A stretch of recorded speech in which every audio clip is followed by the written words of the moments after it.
For the bright gleam of gold, men have made many a devil's bargain, raised armies, killed innocents, crossed jungle and desert, reached even into the sea.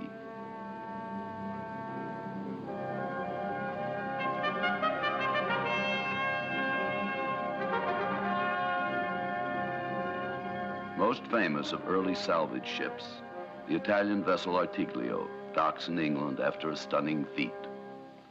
During several years off the storm-swept coast of Brittany, the ship's divers have retrieved an immense sunken treasure from a depth of 360 feet. Locked in under surface pressure, the diver was only a submerged eye, guiding explosive charges or grabs lowered from above. 31. Nearly half a century later, Jacques Cousteau and Raffaello Mancini, one of the original diving team, examine the antiquated turret now in a small museum. Signor Mancini is perfectly happy to leave the turret where it is. No. He has no desire to make another descent. C'est fini. Oui. Only a dim presence in the depths, the sunken treasure ship Egypt is still vivid in Mancini's memory. Recalling that the Egypt carried no less than 7 tons of gold and 45 tons of silver, he identifies his own exuberant photograph taken at the time of its discovery and reports the tremendous excitement at the raising of the first ingots.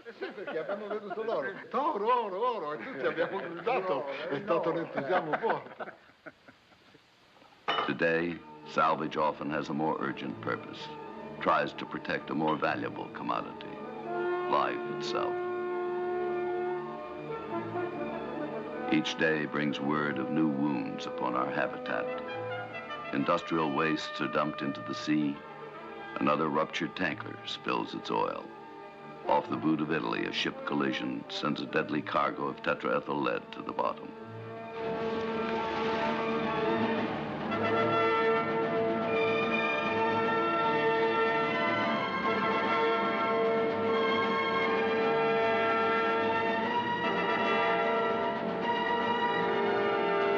There are the customary public assurances minimizing the threat of the chemical, an anti-knock component added to high-test gasoline. But in California, a marine biologist describes its level of toxicity. Concentrations as low as 1 part per billion result in death or abnormal development in 1/3 of the organisms. As you can see from the microscope, tetraethyl lead is an extremely toxic compound. A sea urchin cell disintegrates after exposure. I think we're just around in time to avoid a catastrophe, a big ecological catastrophe.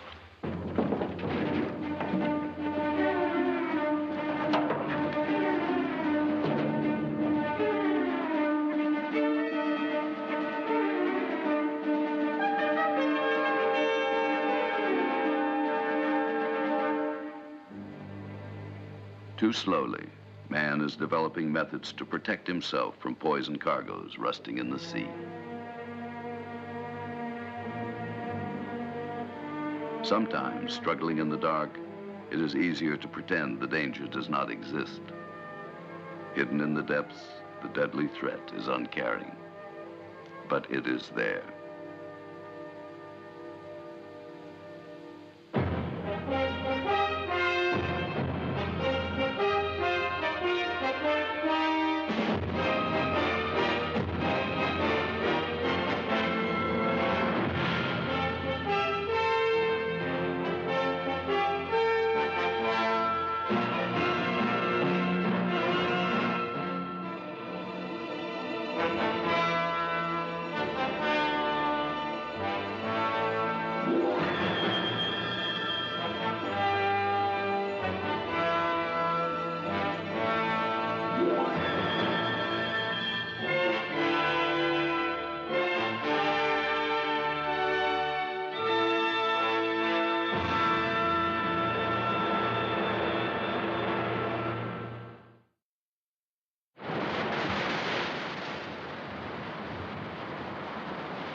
For Otranto, the sea brings few surprises.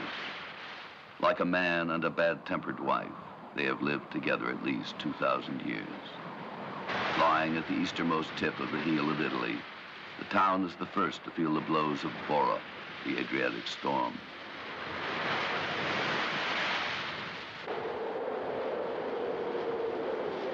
There have been other storms. A dozen conquerors have come this way. Greek and Byzantine, Arab and Norman, Spaniard and French. 12,000 died during the siege of the Turks. The town has learned that in crisis, some men panic, and some find a courage they never knew they had.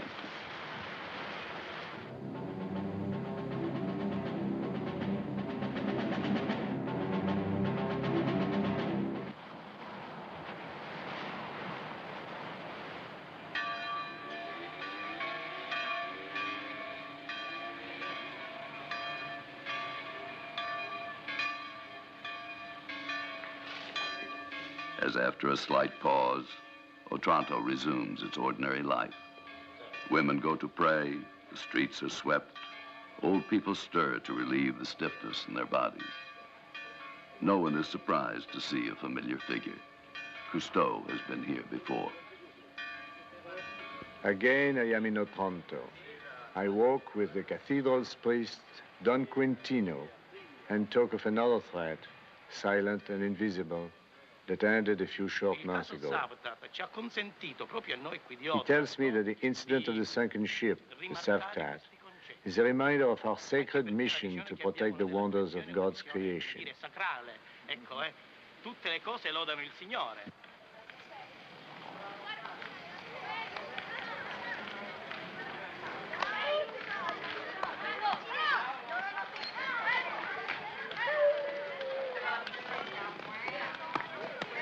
Around us, the children wheel like birds, going about the most important job in the world, growing up.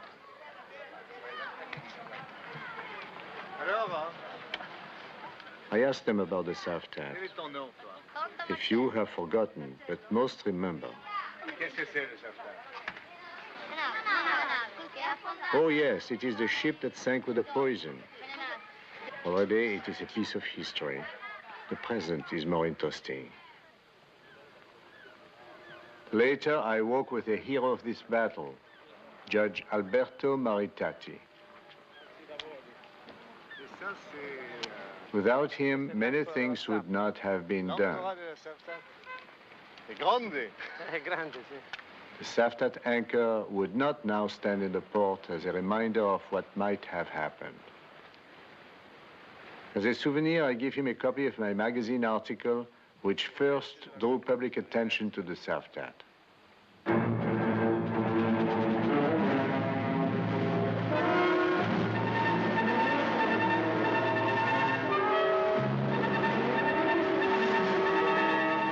Beyond us, beyond the port, the sea seems no different. It is still one of the busiest corners in the world. Here, between the Adriatic towns and 100 ports scattered about the Mediterranean and beyond, an endless procession of ships passes to and fro. Quickly, I go backward in time to that day in the summer of 1974, when here, in calm seas, the Yugoslav freighter Savtat was rammed by an Italian-owned Panamanian ship and sank in 50 fathoms of water, barely 3 miles off the coast at Otranto.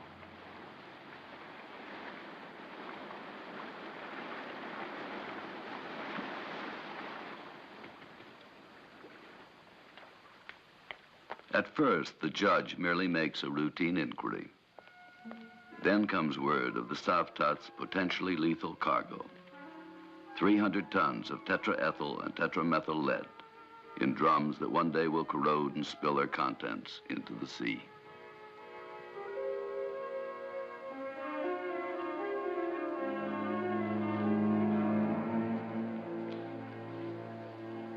Troubled by laboratory reports on the poison, Judge Maritati sends telegrams to the Merchant Marine and other ministries, asking what action they plan to take. There is no reply.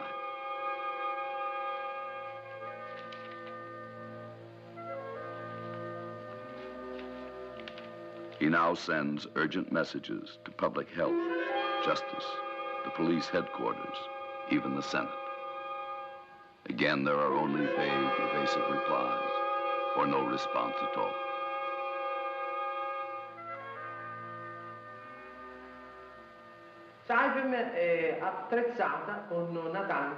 To Cousteau, Maritati relates that after endless maneuver and delay, he has taken independent action.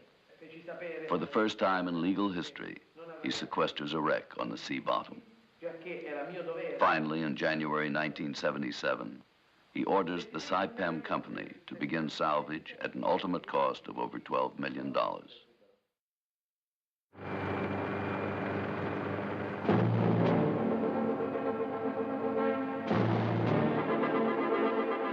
Within a month, an extraordinary task force of recovery vessels lies in place above the wreck, ready to begin operations. Though greatly helped by Cousteau's efforts to focus attention on the threat, the flotilla has been put there mainly by the will and courageous action of one man, a mere provincial magistrate.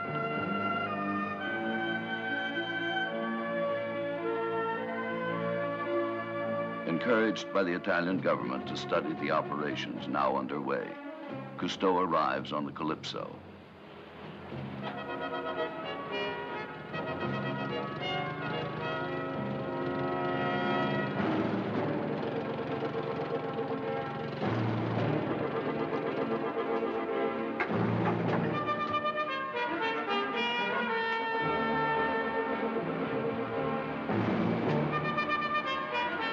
Attaching a line to the Castoro, a Saipem recovery ship, he joins the anchored fleet.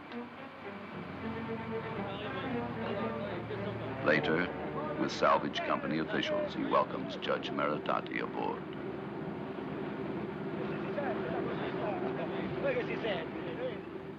At lunch aboard Calypso, Judge Maritati again emphasizes the crucial importance of public concern. Says he hardly could have taken any of his actions without the public support, largely aroused by Cousteau's article and the subsequent decisions of tourist organizations to boycott the area.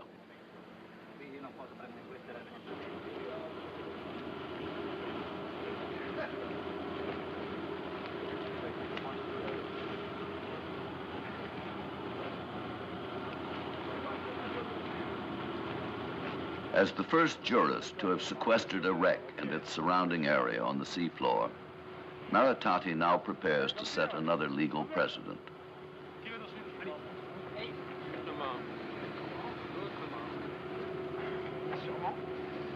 In the Calypso's diving saucer, the soucoupe, he will be the first magistrate to descend into the sea to view legal evidence and draft a deposition.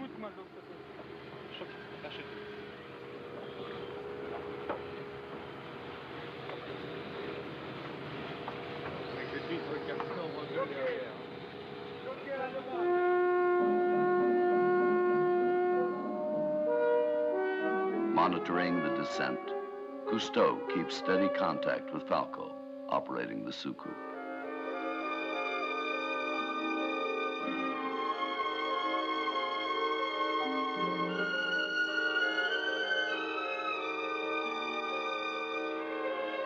Approaching the wrecked Savtat from the stern at nearly 100 meters of depth, the judge glimpses the barnacle-encrusted object of all the legal maneuvers and orders in his 3-year battle.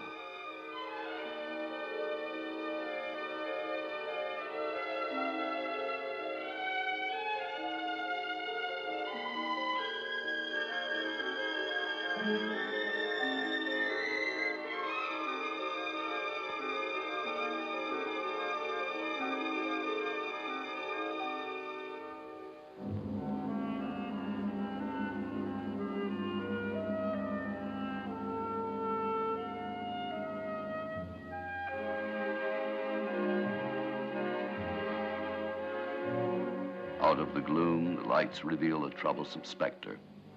The ship's cargo mast, half broken and left askew by the collision.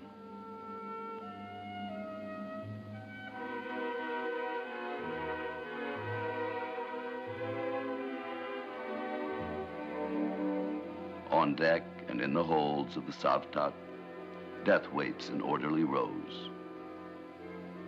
900 drums of tetraethyl and tetramethyl lead.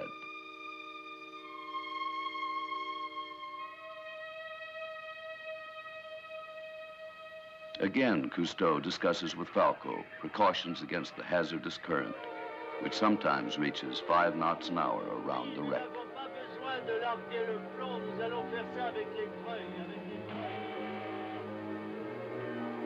Though the ship has settled upright, almost as if still sailing on the surface, the accident also has scattered some drums about the bottom.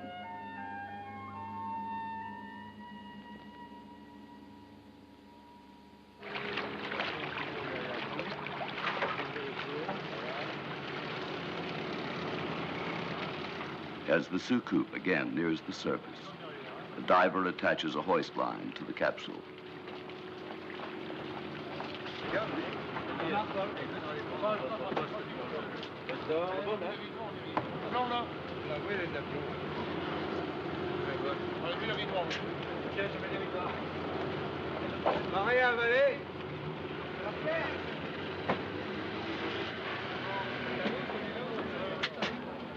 Lifted aboard the Calypso, Judge Maritati emerges from the hatch of the soucoupe to receive congratulations for his unprecedented mission beneath the sea. Félicitations.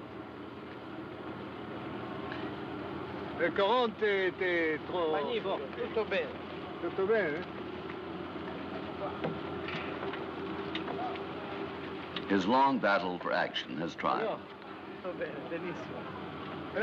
What now remains is the difficult and exacting task of physically bringing the poison drums safely to the surface. Anche grosso, qualcuno anche grosso. Mostella? Mostella. Mostella.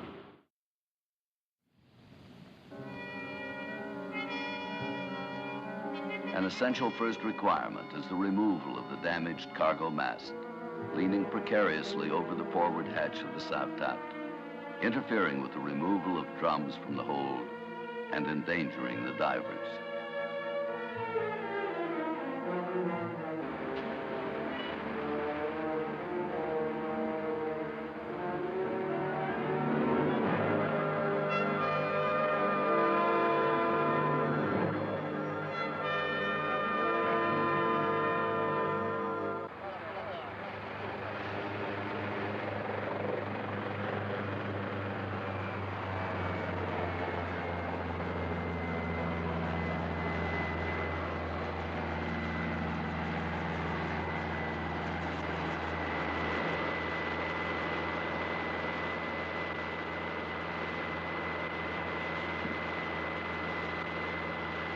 Arriving at the Castoro's helicopter platform, Cousteau was astonished by the scale of the Saipem operation.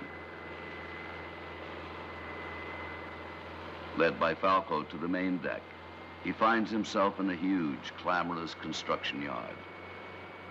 Flat-bottomed, nearly 500 feet long and 100 feet wide, the Castoro is as large as many stadium playing fields. With its giant derrick capable of lifting 800 tons, with its smaller mobile cranes roving the deck like strange beetles, the Castoro is one of the most advanced undersea recovery vessels in the world. Yet all this is necessary for the exacting requirements of the depths. Close by, the Calypso seems slim and small. Even on the scale model used by Francesco Lo Savio to describe the relative positions of salvage ship and wreck. A diving specialist, Engineer Lo Savio is in charge of all the Castoro's underwater operations. That such an accumulation of equipment had been necessary. Here we have a beautiful model. Savtat is a motor ship, Yugoslavian flag. There is 3,000 tons of cargo on board, comprising 900 drams of anti-knock compound. Later, Lo Savio and Eugenio Silvestre, surface supervisor, describe topside operations.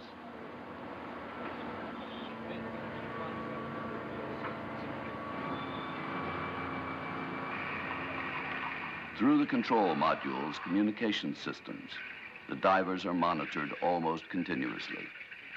Center of the recovery effort, they require 150 specialists, doctors to crane operators, to keep a single diver working below. About to enter the compression chamber that will be their home for the next 3 weeks. A fresh team of divers joke with Falco about their monastic isolation from the everyday world.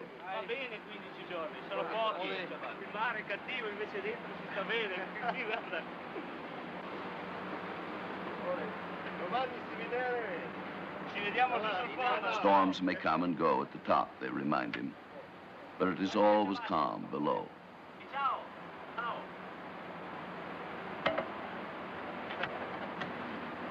Watched by Bernard Delamotte, Calypso chief diver, the team settles into the deck chamber, part of the totally enclosed system known as saturation diving. In it, the divers are kept continuously at the precise pressure of the depth at which they will work. The pressurized bell or campagna, which will take them below, is rigorously cleaned. A single microgram of lead can render it unusable.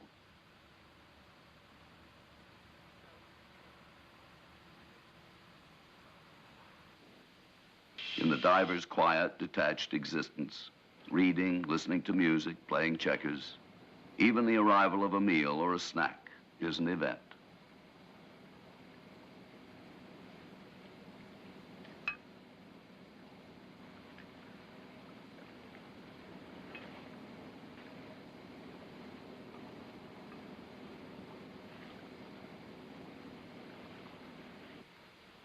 Upon their welfare, Dr. Mario Milanese keeps a strict paternal eye.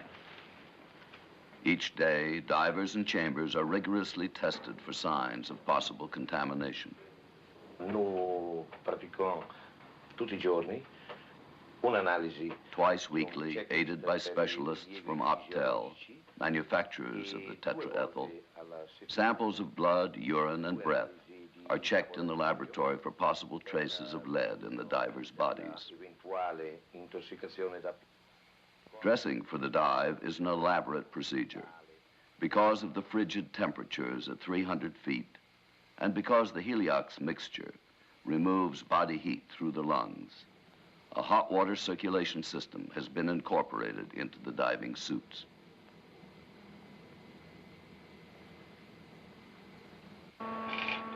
As the campagna is brought to the chamber and attached, its inner pressure is equalized with that in the living quarters.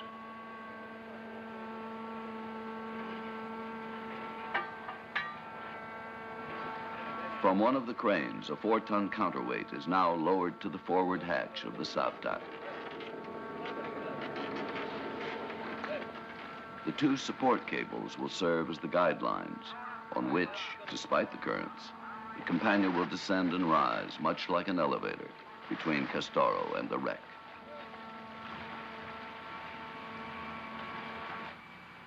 Still in the compression chamber, the divers take final precautions, drawing on a double set of gloves to protect them against the poison drums below.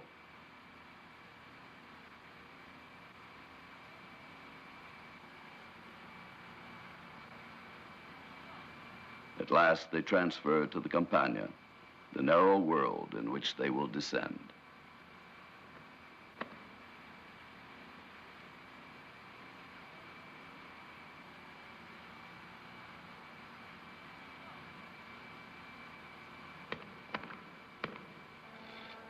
Detached from the chamber, the divers wait as the double hatches are closed.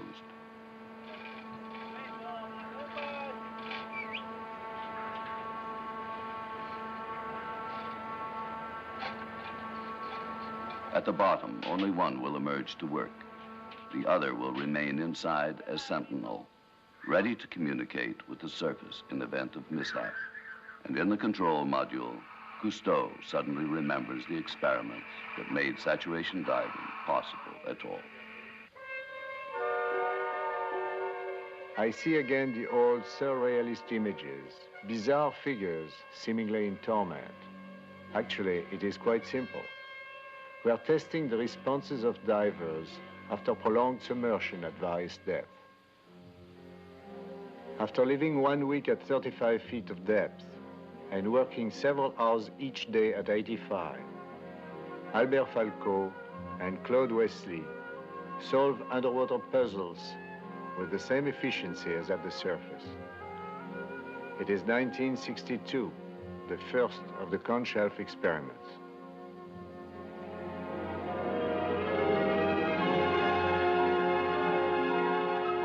Less than a year later, in May, June, and July of 1963, for Comshelf 2, we build an undersea village of prefabricated houses on Shabroumi Reef in the Red Sea near Port Sudan.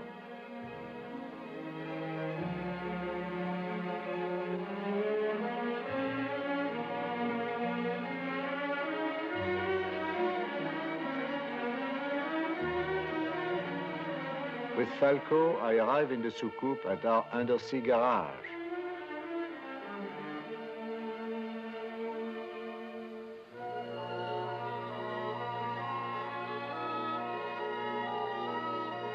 Then we swim to the so-called starfish house on the upper slope of the reef.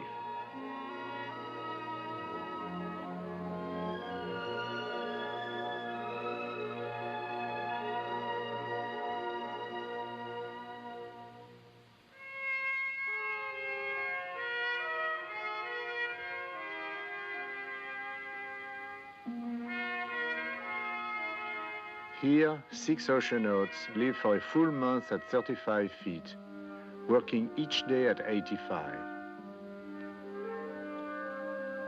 Because there is a limit to the amount of respiratory gases absorbed by the human body, saturation divers may work for extended periods and still require only 1 decompression. The parrot is both friend and guarantee against deterioration of the breathing mixture. Like the divers, the bird adapts readily, seems little surprised to find itself in a world of fish.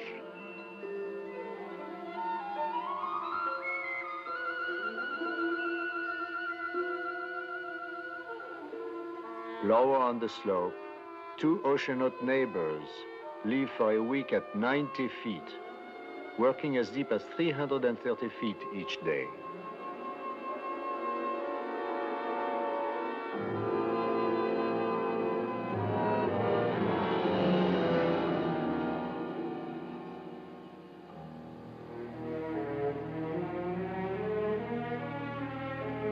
For the third Comshelf experiment, in July 1965, a large checkerboard sphere is towed into the Mediterranean near Monaco and lowered to 335 feet.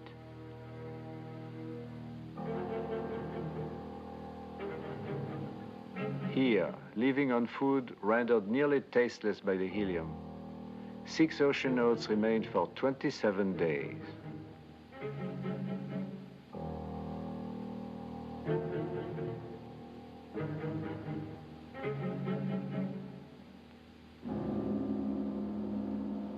Swimming each day to work on an oil rig mock-up at 400 feet, following their air tubes home through the blackness like some deep-sea Ariadne's thread.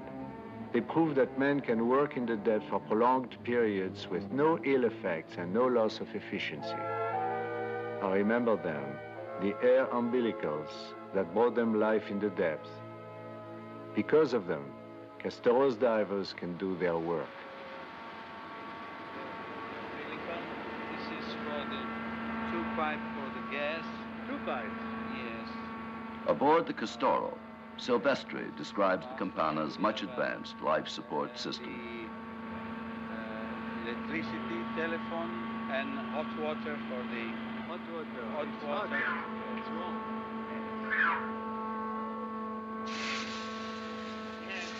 Watched on the television screen by the chief diver in the control module. The team in the Campana goes over its final checklist. Tutta la sequenza dei lavori, me la ripeti un po'?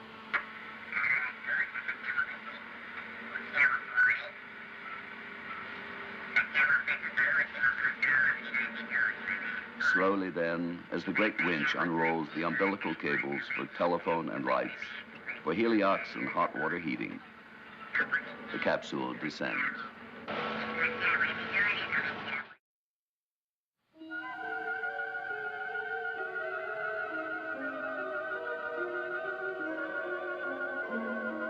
In the dark, cold solitude, 300 feet below the surface, the Campana halts at the counterweight. Now dressed in white plastic coveralls for visibility and protection against the poison, the diver emerges while his companion watches from the bell.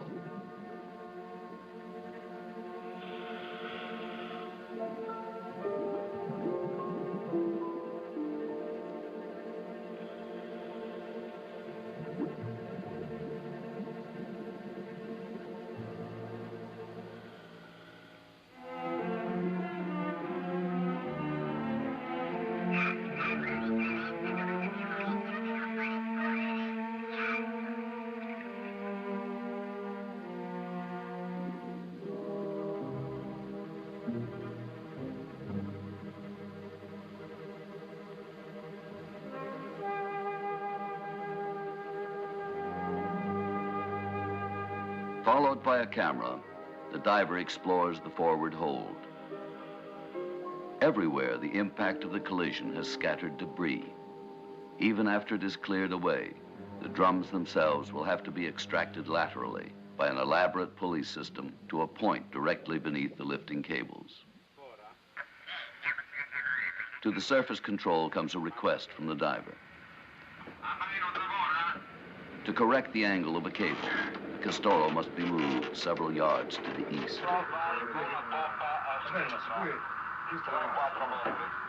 3 o 4 metri con la poppa a sinistra. Obediently, the 18,000-ton vessel obliges.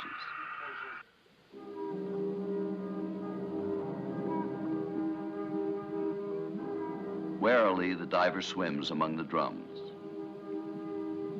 Some are bent, perhaps ruptured. Not only outer rust, but inner corrosion threatens to spill their contents into the surrounding sea.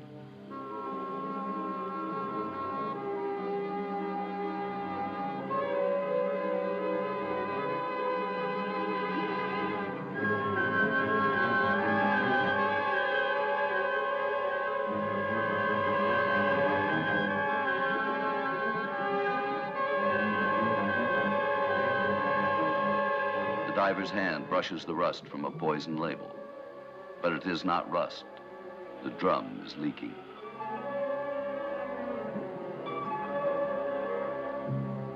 Suspecting that he has been contaminated, the diver swims back to the counterweight.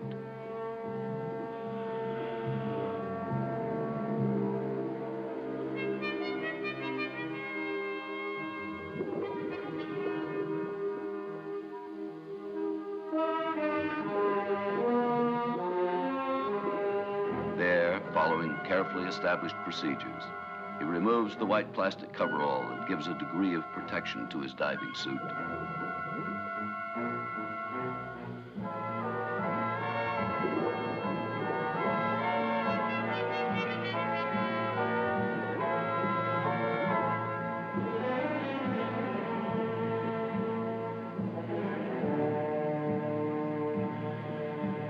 Leaves it outside on the counterweight before entering the bell.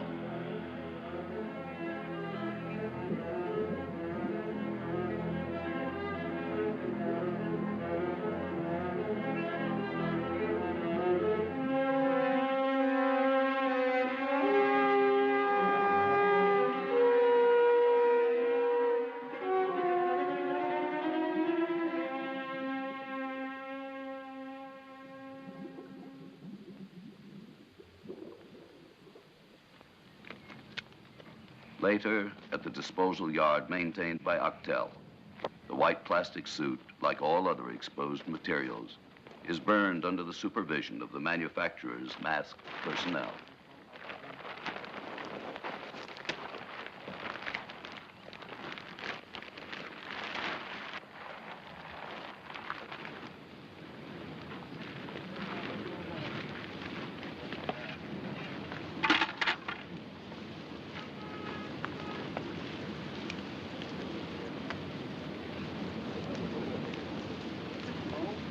Though partially protected, the diving suits and masks are also rigorously scrubbed and sanitized, and the Campania is carefully decontaminated.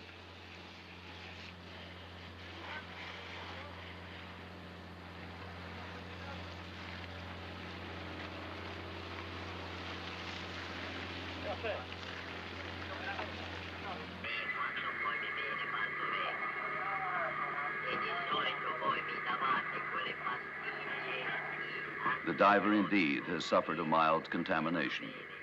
By televised observation, questions over the telephone, and blood samples passed through the airlock, Dr. Milanese has diagnosed the diver's symptoms and ordered him to bed. Erano il back trim, se è esatto, vero? Tu mi fai il cenno affermativo. Pensavo anch'io di dare a... Having already administered antibiotic and cortisone pills, he now prescribes medication for the remaining skin irritation. Questo era il mio problema, però io gli rifilerei senz'altro anch'io il Bactrim.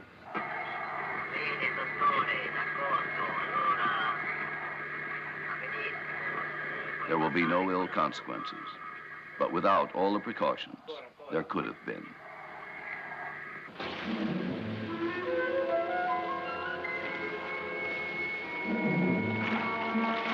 Laden with poison drums, a basket is brought to the auxiliary ship, the Orsa, specially fitted to handle the tetraethyl.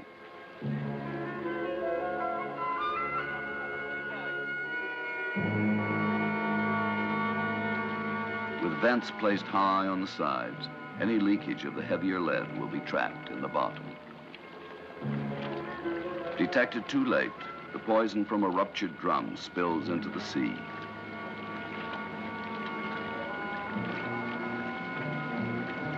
An urgent reminder of the need for haste before other corroded drums release their contents into the currents below.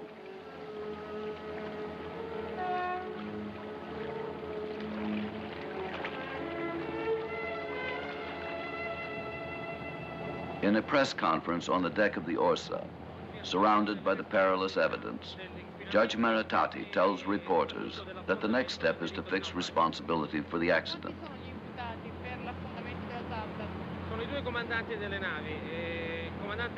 Whether either of the two captains involved was guilty of negligence.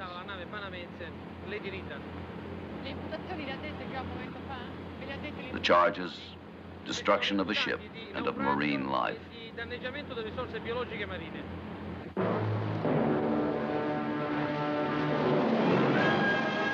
Despite increasing concern for the decaying drums, bad weather is a routine disturbance. Yet some preparation goes on. Helped by the Calypso divers, new lights are fixed for the work below.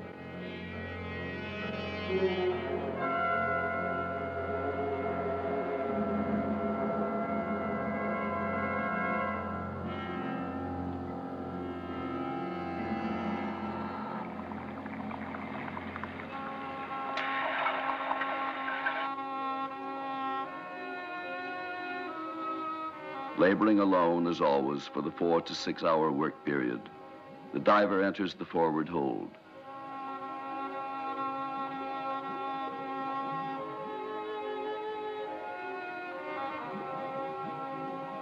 Amid the pieces of litter not yet cleared away, he loops cables around the drums one by one. And at last, by pulley and crane, manages to maneuver them into one of the baskets, waiting alongside the Savtat.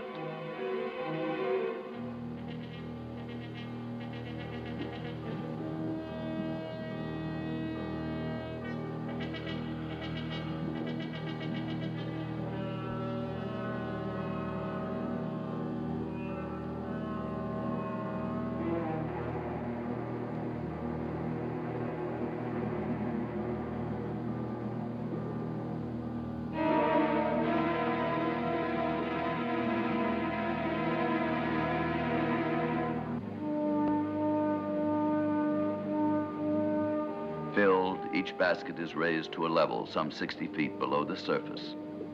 There, a service diver swims down to meet it.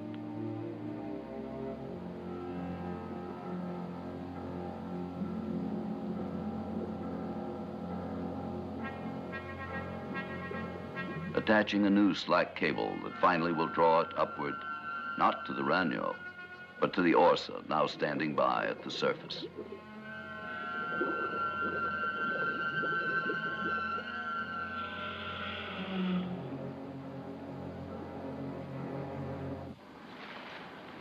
Performing a totally separate function from the diver's ship, the Orsa comes to the site only when sufficient baskets have been filled to make a cargo.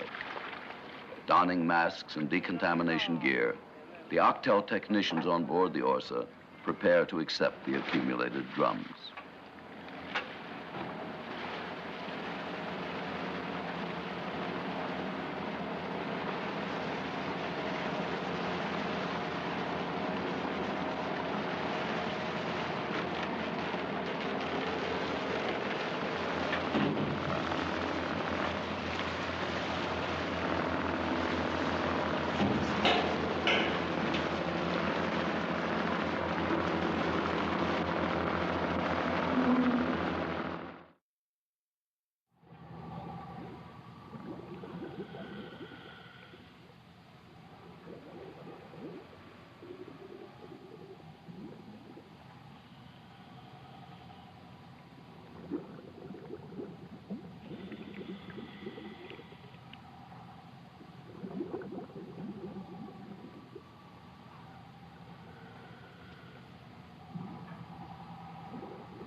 Again and again, the procedure is repeated.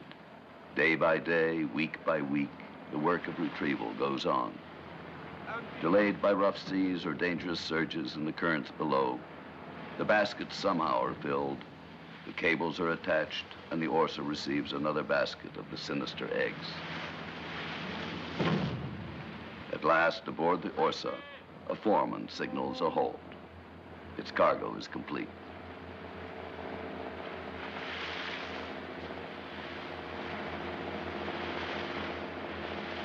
As the Orsa once again heads back to port, specialists begin the delicate task of siphoning the tetraethyl and tetramethyl from the individual drums.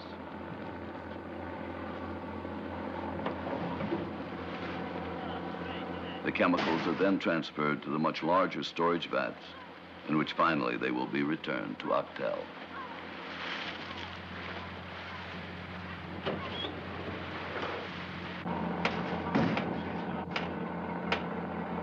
As each drum is drained of its contents, it is carefully resealed, then added to the rows of cylinders already empty.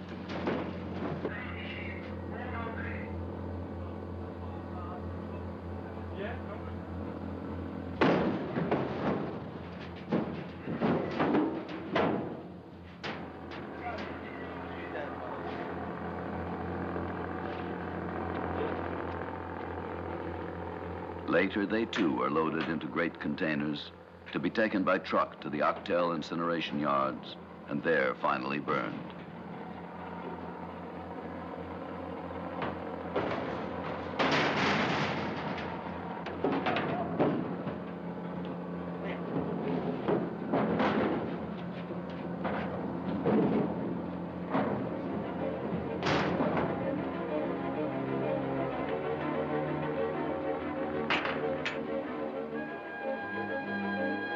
November 1977, the last basket of drums is brought to the surface.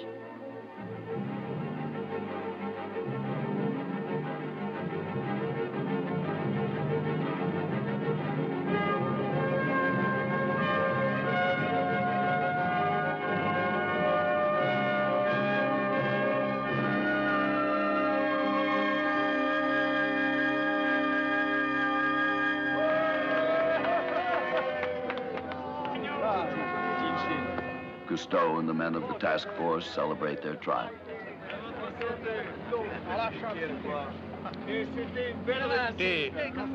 At a cost of $14,000 per drum, after 10 months, 270 dives, and 1,200 working hours on the bottom, all but less than 3% of the poison has been recovered. Quel est le plongeur? But where are the missing divers, Cousteau asks, then remembers they are still below.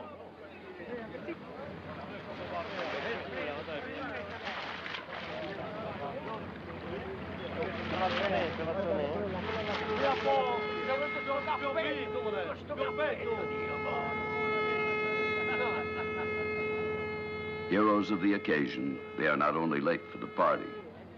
It will be another 5 days before their decompression is completed and they can emerge again into the ordinary world of other men.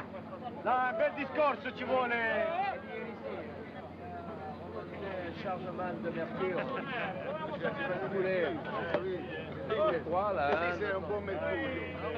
By then, the party will be over.